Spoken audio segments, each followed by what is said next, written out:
चतुर्भुज रूप दिखाया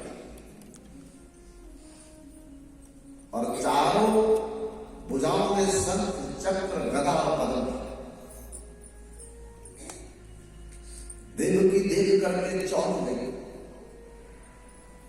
और पूछने लगी कि आप इस कारागार में कौन हो? तो भगवान ने कहा तुम्हारा पुत्र। देवी की मां ने कहा आप मेरे पुत्र हैं, चार हाथ वाले, शंख चक्र गदा और पद्म का फूल लिए हुए, मुकुट पहने हुए, कपड़े पहने हुए। बालक तो ऐसे जन्म नहीं लेता है। तो भगवान ने क्या बोला? माता, मैं तुम्हारा 3 जन्म में पुत्र बन रहा हूं। जब तुम मधु और शत्रु पर 87,000 वर्ष पति पत्नी ने मिलकर के पहाड़ की चोटी पर अन्न जल का त्याग करके बाएं पांव के अंगूठे पर खड़े होकर के हाथ ऊपर उठा करके मेरा तप किया,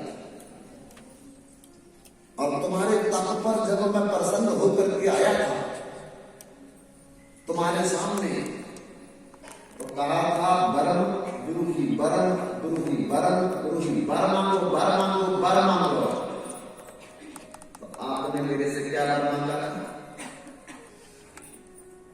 आप जैसा पुत्र चाहिए।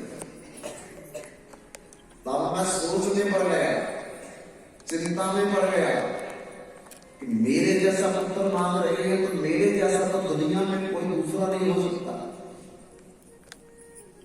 तो इसलिए मैं सोचते सोचते थोड़ा विलंब कर दिया, देरी लगा दी, और एक तरफ मैं आपको कहा कि वर मांगो।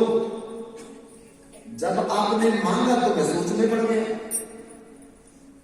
अगर हम किसी को कहे कि कुछ भी मेरे से मांग लो, तो जब वो कोई मांगे अब हम देने के लिए चिंता करें, तो शास्त्र कहता है उससे अगर 3 गुना चीज दे करके कर्ज मुक्त होना पड़ता है। इसलिए किसी को मत बोलो जो मांगो ले लो, मैं आपको इतना रुपये दे दूंगा, ये चीज दे दूंगा। अगर नहीं दी तो मैं 3 बार वो चीज देनी पड़ेगी, तब बचत मुक्त हो गए, नहीं तो नरकगामी होना पड़ेगा। इसलिए भगवान ने कहा कि माते, जब आपने कहा था आप जैसा पुत्र चाहिए, मैं चिंता दूर हो गया।